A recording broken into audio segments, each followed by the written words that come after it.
Good morning. Today is day 45, and we're going to talk about how to love God. How to love. Because God is love, right? So, yesterday we covered the greatest commandment, and that is based out of Mark 12, starting at verse 29 specifically, where basically a teacher of the religious law had asked Jesus, "What is the greatest commandment? What is out of all the laws in our they didn't call it Old Testament then, but for the sake of flow, out of all the laws of our Pentateuch, of our Old Testament, which commandment is the most important? Which one trumps them all?" And Christ replied and say, to love the Lord your God with all your heart, mind, body, soul, and strength. Good morning. I see comments. I need to figure out why. Why I see them now and not other times. But good morning, Kimberly. To love the Lord your God with your whole being. And then he added a second one. He says the second one is equally important, to love your neighbor as yourself. So I took Mark 12 and 29, and I think verse 30 as well. I didn't write the second part. I took that as 4 parts of that commandment, and I'm going to break them apart this week and cover each one. So today we're going to talk about the first part. Hey Tia, we're going to talk about the first part called how to love God. That's what we're going to cover today. How to love God. How to love. So again, I'm just going to repeat Mark 12 and 29. Jesus replied, "The most important commandment is this: Listen, O Israel, the Lord our God is the one and only God. And you must love the Lord your God with all your heart, all your soul, all your mind, and all your strength, your whole being."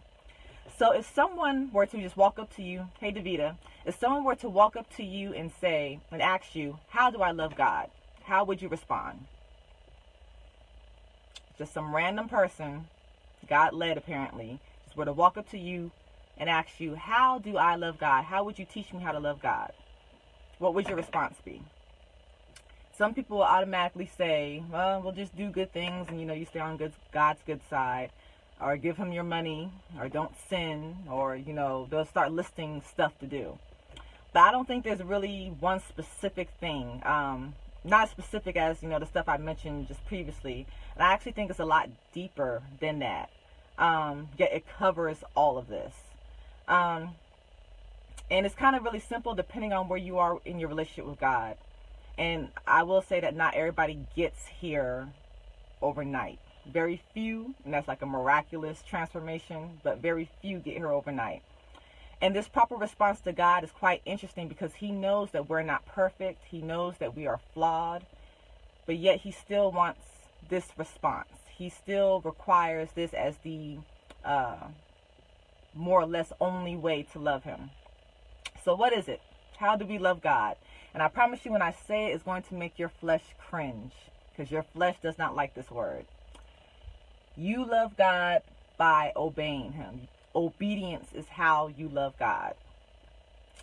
Obedience is how you love God.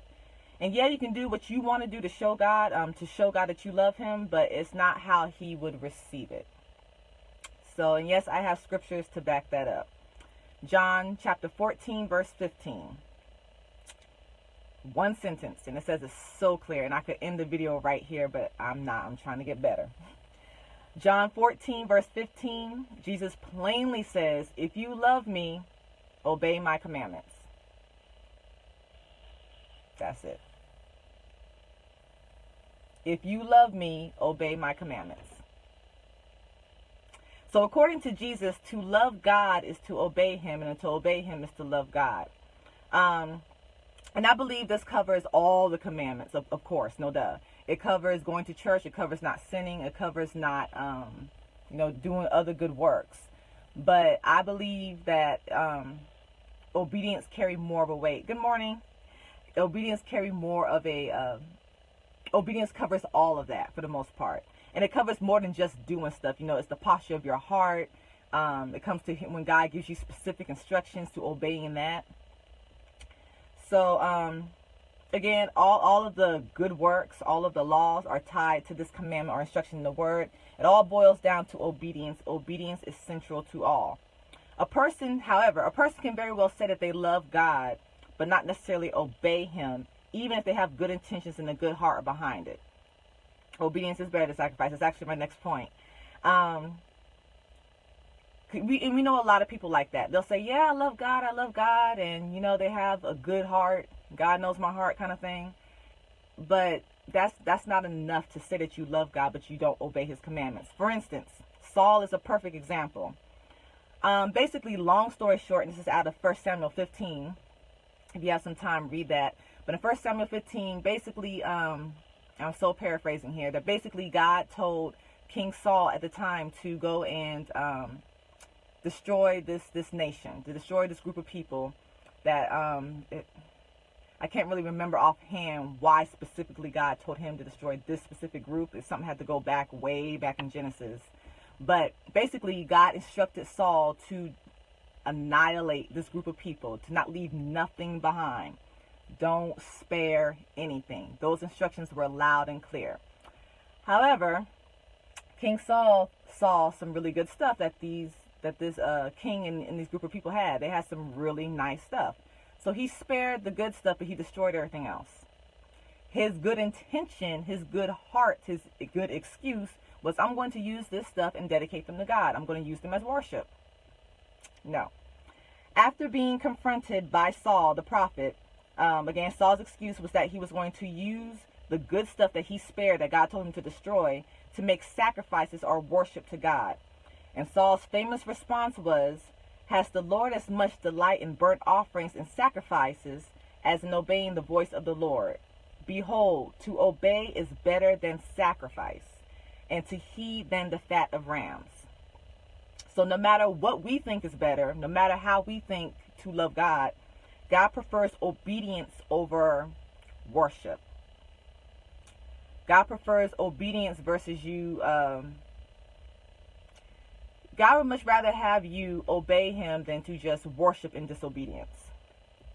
That's basically what that boiled down to. God would rather have you obey than to worship in disobedience, to worship with a disobedient heart. He prefers obedience over religious work, such as giving to the poor or visiting the sick and shut-in. Obedience is what God values over everything else. Obedience is worship. It is what God responds to. So again, of course, nobody on this earth is perfect. God is very much aware of how flawed we are. But I don't think we should use that as an excuse to not strive to live an obedient lifestyle the best we can. So according to 1 Samuel 15, Mark 12, and John 14 and 15, obedience is God's love language. It is the highest response for the Christian in his or her relationship with God. So, how do you love God? Through obedience. That is it. I probably went through that a little bit too fast, but replay the video if you need to, because that actually hit home to me. I actually wrote this for a paper for school. The assignment was, what is the highest response for a Christian in the response to in the relationship with God? And I actually wrote this paper, and yeah, it kind of pricked some hearts in my group, mine included. But there's I was watching this one video on YouTube by Dr. Apostle Matthew Stevenson. He spoke on why God is not concerned about your happiness, and the whole gist of it was that obedience is what matters to God. And he stated in that video is that through obedience you experience the joy of the Lord. And I have actually experienced that. Happiness is temporary. It depends on what's happening. But obedience, when you are consistently obedient to God, and trust me, it's trying. You really have to depend on God's strength to really obey God consistently. And again, nobody's perfect. But when you get to that point to where you desire to obey God and you are consistent with that, more or less consistent, you experience the joy of the Lord, like for real. And then after that, your spirit starts to desire to obey God. And you, surprisingly, you get joy out of that. And again, it may not happen overnight for you, but again, I promise you, if you stay consistent with God, if you continue to seek him, it's going to naturally happen in the spirit, if that makes sense. I promise you, just stick with God. and he'll begin to work on you, and you won't necessarily know exactly what God is doing in you, but when it happens, I promise you it'll blow your mind. I promise you it'll blow your mind. So that is it for today. How to love God.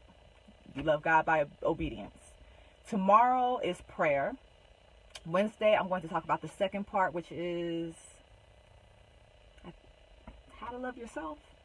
I don't know yet.